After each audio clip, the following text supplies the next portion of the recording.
The guest brought in a painting that had hung in his family home since the 1950s. It had been purchased by his parents and inherited after their passing. It turned out not to be a traditional painting, but an engraving by Reginald Marsh. Marsh was one of the most prominent New York printmakers of the early 20th century.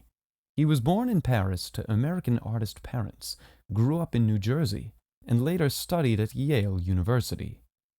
Marsh was especially known for his lively depictions of urban life and beach scenes.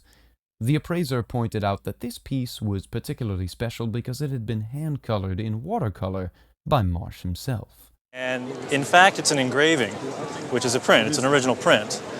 And it's one of his more fanciful images, ones that I like, the beach scenes with people frolicking on the beach. The appraiser noted that Marsh's work is highly collectible among enthusiasts of American scene painting and urban realism. His works are held in major institutions, including the Whitney Museum of American Art and the Smithsonian American Art Museum.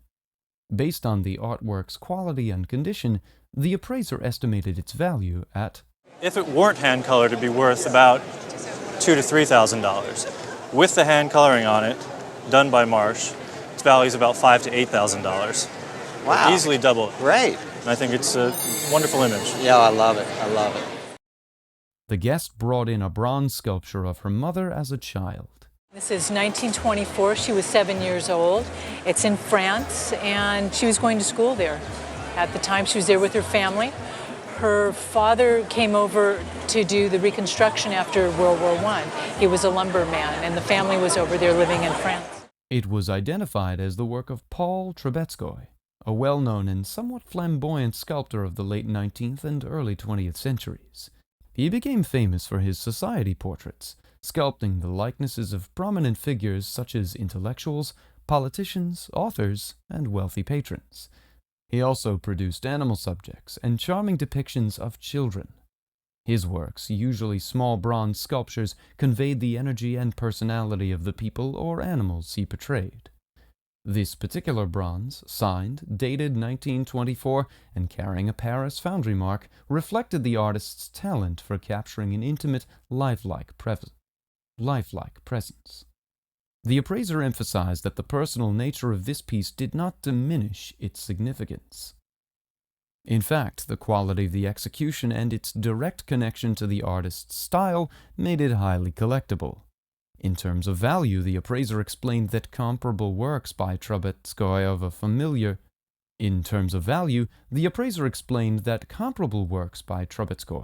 similar scale would command strong prices in today's market. The sculpture's retail value was estimated to be around... You'd expect to pay at retail price in the $20,000 range.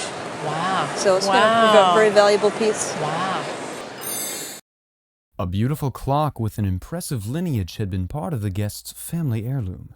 It had originally belonged to his great-great-great-grandfather, Judge John Kersley. He was appointed by Patrick Henry. After that, it was passed down to his son, who passed it down to his son, which was Major George Kersley, who owned the clock during the Civil War. The appraiser identified the piece as a Massachusetts shelf clock by Aaron Willard, part of one of America's most renowned clockmaking families. Aaron Willard was born in 1757 and died in 1844. He had three other brothers, Simon, Ephraim, and Benjamin, that worked with him in Grafton, Massachusetts. He followed his brother Simon from Grafton to Roxbury in 1780. Aaron is recognized as the second most important clockmaker in U.S. history. This example, dating to around 1785, represented one of the earliest forms of Massachusetts shelf clocks with a painted dial. Its construction was distinctive, featuring a case-on-case design. It has this case here, and then these brass feet. And then again, it's repeated with another case, and then these wonderful brass scrolled feet here. It has this beautiful balloon top with what they call a kidney dial. Made of mahogany with its original finish, the clock was in exceptional condition. The hands, known as poker beetle hands, were an early and desirable style. The appraiser was deeply impressed, describing it as a museum-quality treasure that any serious collector would covet. The original weight, flawless movement, and outstanding preservation elevated its value significantly. In today's market, the appraiser stated it would command This clock in a showroom would certainly sell between $125,000 to $150,000. Wow. It's a little surprising. Yes. This carved crystal object had been in the guest's family for over 60 years, likely purchased by his father. My father and his family came to San Francisco from Europe in the early 1920s. I assume he probably bought it in San Francisco sometime in the 1930s or 1940s. The appraiser explained that the piece was composed of two parts, a base carved as a cresting wave and an orb resting on top. The swirling wave rose dramatically upward, symbolizing a waterspout, while the orb represented the pearl of immortality, a powerful symbol in Asian art. While such carvings were made in both China and Japan, the stylistic features of this piece suggested that it was Chinese. It was possibly crafted for the domestic Chinese market, for Japanese buyers, or even for Western collectors who prized such works in the early 20th century. To determine the material, the appraiser discussed how to distinguish rock crystal from glass. This particular piece was authenticated as a finely carved example of high-quality quartz crystal. Given its exceptional craftsmanship and symbolic design, the appraiser estimated its auction value at... So auction, I would say $7,000 to $10,000 would be a pretty reasonable auction estimate. Okay, very good. This beautiful antique piece was bought for 50 cents by the guest more than 30 years ago. It is real jewelry, not custom jewelry, made with natural fresh pearls, and is from American rivers, also known as Mississippi River pearls. These pearls were made in Westeros, naturally, unlike others that are cultivated, and it has all the rose-cut diamonds, because it's an old piece. On the other side is a mark bearing the alphabets B, S, and F, which stand for Black, Star, and Frost, a very famous American jewelry firm, on par with Tiffany and other American jewelry makers. The rarity of these American pearls and their authentic signature make them valuable. The value of this piece of jewelry in the American market would be... The value of this piece in today's market is between $3,000 and $4,000. Fascinating picture, bought in by the guest, belonged to her dad, who had purchased it at an auction for a mere $30 back in 1960. The picture depicted a scene from the Moen Brewing Company, showcasing a horse-drawn brewery, unlike anything seen today. The absence of any cars in the picture indicates it predated the invention of the automobile. This detail, along with the style of the beer bottles, helped date the picture to the pre-Prohibition era, when the Moen Brewing Company was flourishing. While the brewery itself never reached the grand scale envisioned in the picture, the artwork remained a valuable piece of history. The appraiser classified it as brewerinia, a term for beer-related memorabilia. Considering its historical significance, excellent condition, and intricate details, the estimated price of the picture is... I would suggest that at auction, this piece would be estimated $1,500 to $2,000. The details are fantastic, the condition is fantastic. A guest brought in a French 19th century sculpture that belonged to Christine Hoyt, a friend of their mother's. Christine had travelled extensively in Europe before World War II, collecting antiques, including this statue. The sculpture, made by Alexandre Falguier, a leading academic sculptor in France. He was well known during his time for public commissions and work on the Paris Opera. The statue is signed by Falguier, which adds to its authenticity and value. Additionally, it's marked by Goupil and Company, a famous Parisian gallery with branches worldwide, known for publishing prints and making editions of bronzes. This gallery's connection further enhances the statue's historical significance. The statue features a lovely patina and high-quality casting, which the appraiser highlighted as particularly desirable attributes. The piece originally came with a pedestal and a turntable, allowing it to be viewed from all angles. The knob on the statue was used to rotate it, revealing its intricate details from every side. And as for its value... At auction, we would probably get between $8,000 and $10,000 for it. Oh my God! Tiles often vary in colour and design, but this tile is an exceptional example of Grueby pottery craftsmanship. A guest received a tile from a friend, an antique dealer in Florida, in exchange for a mantel clock worth a few $100s. The appraiser confirmed the tile was made by the Grueby Pottery Company. Okay, so let me tell you about this, why I like it and what I think it is, heck, what I'm sure it is. You suspected it might be by Grueby Pottery Company. It is Grueby, and I can tell you it's Grueby for several reasons. Key features include the artist's initials on the back and a distinct glaze pattern. The tile's division into 4 sections and its dozen colors further affirmed its origin. Unlike most Grueby tiles with 4 to 6 colors, this one boasts a vibrant array. The type of decoration is called cuenca, which is like a burnt rope design where this burnt black line delineates one color field from the next. The decoration style, called suenza, uses a black burnt line to separate color fields. Beyond that, the main thing is the way these glazes have gathered. That's like a signature for Grueby. The appraiser praised the tile for its strong, powerful image and excellent color separation. According to its characteristics, the appraiser valued it as, at auction, this tile is worth somewhere between $4,000 and $5,000. This beautifully exquisite lamp was produced by Tiffany Studios. Tiffany Studios represents one of the luxurious manufacturers of many beautiful products, including this one. Unlike other Tiffany lamps, this lamp shows no stained glasswork. However, the reason we can confirm it's a Tiffany lamp is because of a distinct feature. This is a fabric shade. Okay. It's also referred to as a linen fold shade.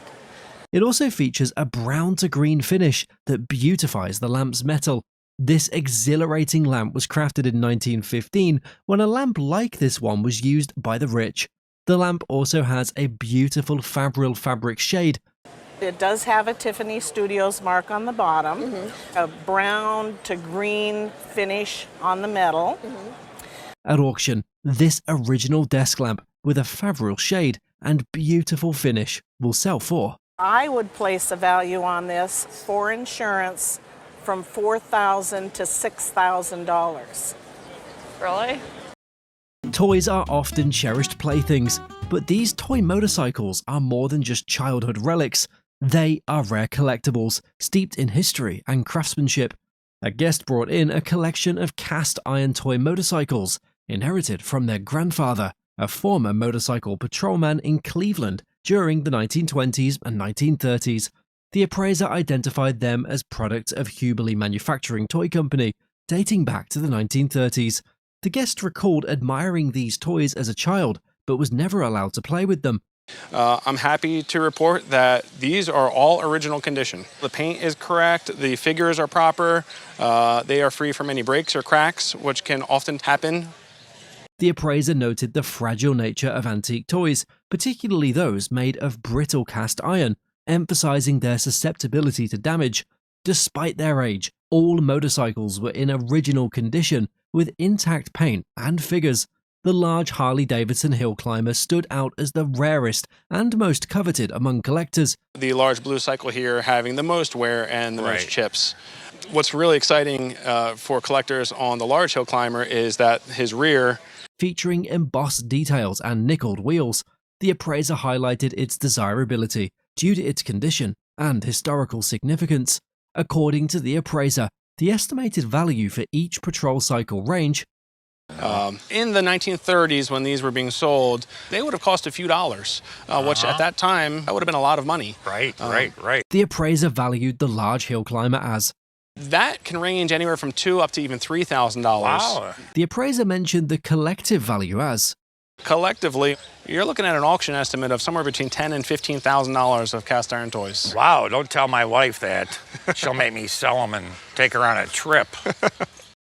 The charm of this samurai armor lies in its intricate design and rich history. In the mid to late 50s, the guest's father bought this piece, fascinated by its samurai legacy.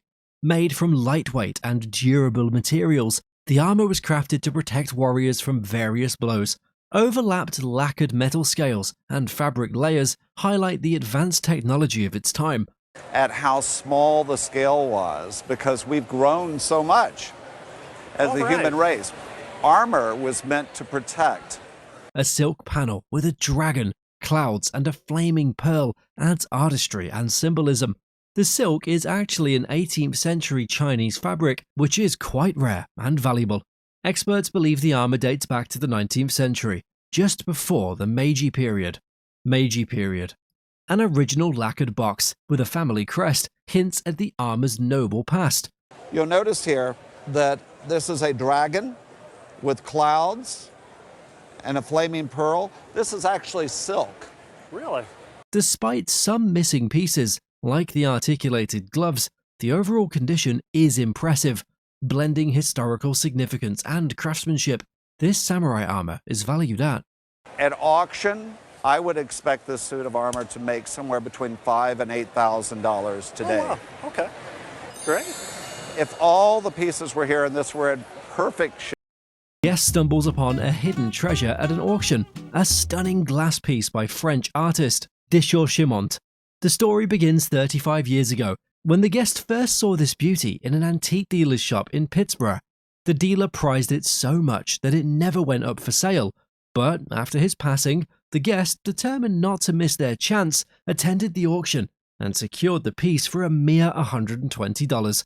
It's crafted using the pâte de verre technique, where finely ground glass in various colors is meticulously molded and baked in a kiln. This technique often results in softer details, but this particular piece is an exception.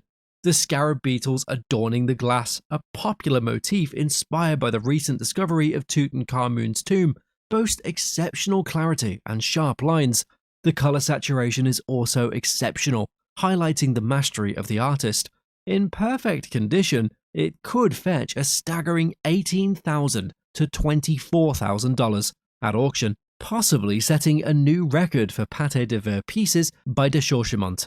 Unfortunately, a crack running along the body of the sculpture significantly diminishes its value. While minor chips are negligible, the structural damage pushes the auction estimate down too. At auction today, I would think that one might get $2,000 or $3,000 for it. It's very difficult when glass has been broken to determine exactly how much it might sell. Sure. Flags are not merely pieces of fabric. They hold stories of courage, sacrifice, and history. The appraiser praised it as one of the finest World War II flags he'd seen.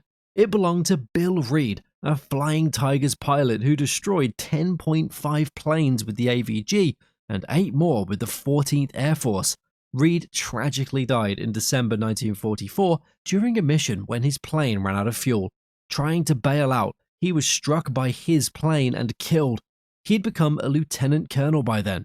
The appraiser focused on the flag, identifying it as the headquarters flag of the 1st American Volunteer Group, also known as the AVG or the Flying Tigers. The flag is crafted from silk and entirely hand-embroidered. It features the inscription, 1st American Volunteer Group at the bottom. Additionally, there are Chinese characters on the side. While examining the condition of the item, the appraiser said, "This flag would probably bring between $20,000 and $40,000. It's a very unique item." This bear was presented to our guest by her adoptive parents. The item is a scintillating German Steiff bear. The bear was crafted in 1905 and was highly sought after at the time. This bear features shoe button eyes, signifying its origin predates World War I. Despite the bear's beige appearance, its brown nose signifies that it's actually a white bear. Well, it's a beautiful German bear, and it's actually made by Steiff. Okay. The body of the Steiff bear consists of cardboard that is sewn into place. It is also worthy to note that collectors truly appreciate the unique charm and allure of these bears. In today's market, the luxurious Steiff bear would auction at Probably on today's market, at a shop, between $10,000 and $12,000. Really? Yeah. These 3 prints are masterpieces in the photography industry because they were taken by Ansel Adams. These photographs were obtained by the owner of a flea market in Castro Valley. One of the prints, which is signed by Ansel, shows the beautiful waterfall, Nevada Falls. The prints are clearly the work of an expert and are highly prized pieces among collectors. It's worth noting that the remaining 2 prints of the mountain exhibit a hand-stamped mark. I know you're concerned as to whether Ansel Adams actually made these prints, and I believe he did make them. These photographic prints were taken in 1960 and are still in crisp condition. Ansel had an iconic method for taking photographs called negative photography, and these prints are great examples. These expertly photographed prints in today's auction market would sell for. At auction, this group of photographs is worth $15,000 to $25,000. What we have here today is a piece of advertising furniture designed for thread spool display. The guest purchased this item at an antique shop while on vacation in California. This piece was crafted to advertise Belding Brothers & Co. and is designed in the Eastlake style. And it was obviously to advertise the Belding Brothers and Company. They made fine silk threads. Named after Belding Brothers & Co. Charles Eastlake. Charles Eastlake was a British architect and furniture designer. On either side of the furniture, there are drawers for displaying silk threads. You can choose your various threads, and I'm guessing when they were on display, they were probably in a rainbow of colors. Yes. The door of the display case is surrounded by a mellow honey-colored oak, complemented by cherry pilasters running down the front. Mahogany adorns the drawer fronts, featuring intricate pull handles below the display. The shelving inside the central panel has been replaced, which could slightly affect its value at auction. Given its good condition, this Eastlake-style furniture piece is expected to attract a value of. You're probably looking at an auction estimate in the $2,000 to $3,000 range. If I saw this in a shop today, I would expect maybe $4,000 for it. Okay, thank you. The watch originally belonged to the speaker's late great-uncle. It had remained unworn for decades until a recent cleaning and assessment revealed its value to be a couple of $1,000s. Patek Philippe, renowned for its watchmaking, introduced this as a first-generation automatic self-winding model. The watch featured an 18-karat gold rotor and Geneva Fuscor damascening, showcasing meticulous detail and quality. It retained its original water-resistant crown and screw back, which were crucial for maintaining its integrity. Identified as reference 2552, the watch was exceptionally rare to find in such impeccable condition, displaying only minor scratches. The appraiser estimated the value of this watch at. At a collector show, a watch in this condition can bring in the $10,000 to $15,000 range. Oh my gosh, that's wonderful. The guest shared a collection of approximately 50 World War II era posters inherited from their great-grandmother. There were several notable pieces, including Rosie the Riveter posters promoting the Woman Ordnance Worker program. These posters were significant in depicting women's wartime contributions.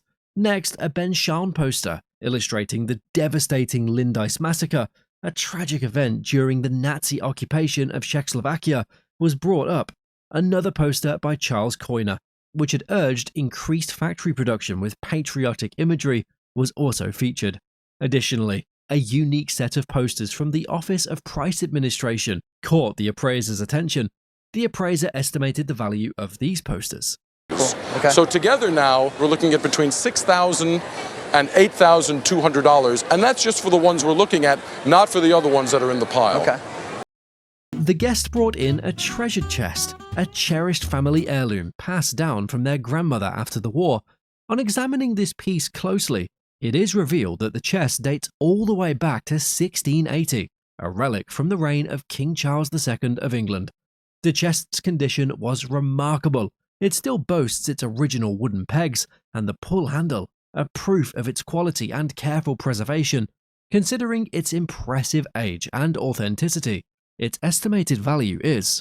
If I were to see this come up for auction, I would expect it to bring around about $1,000. Thank you for bringing it in.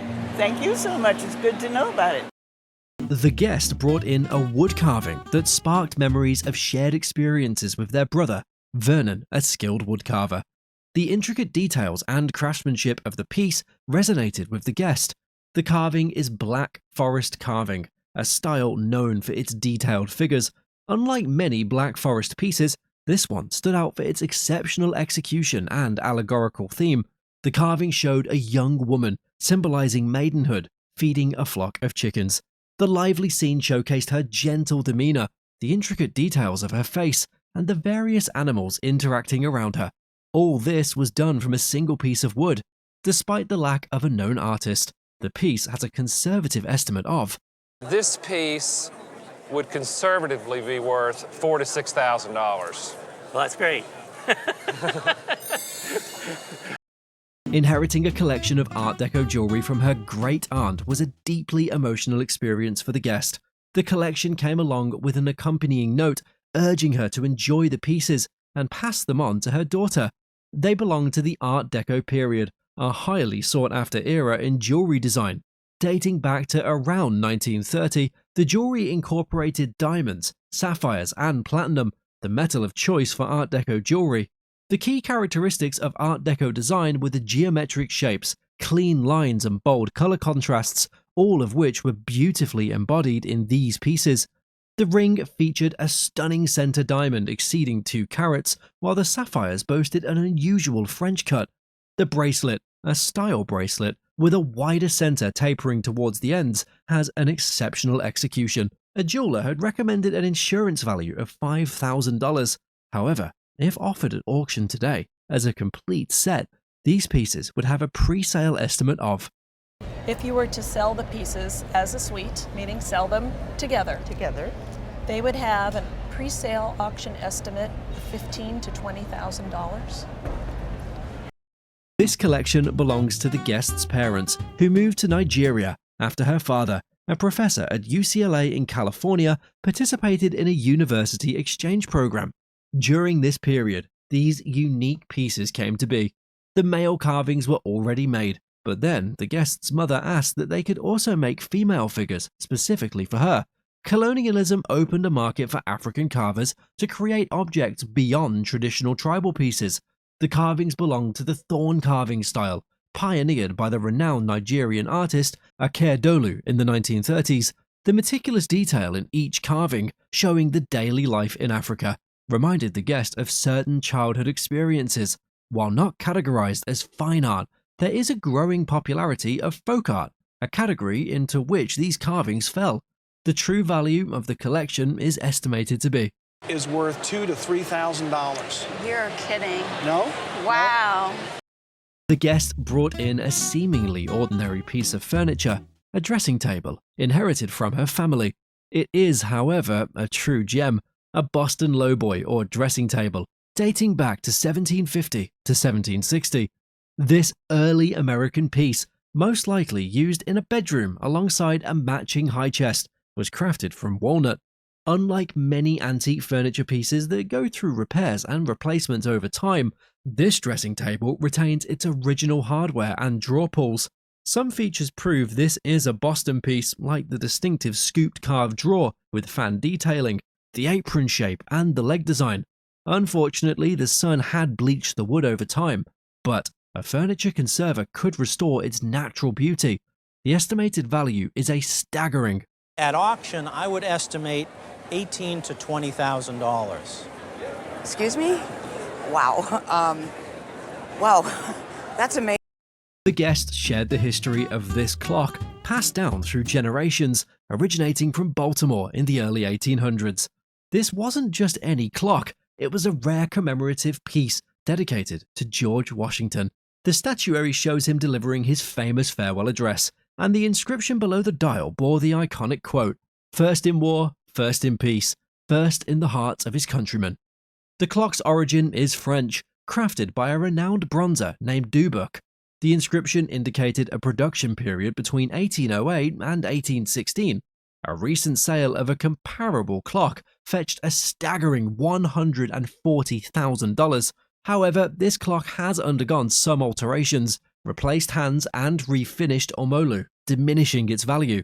Despite these issues, the final estimate is between $50,000 to $80,000. However, recently, the price of this clock rose to a staggering $110,000 to $125,000.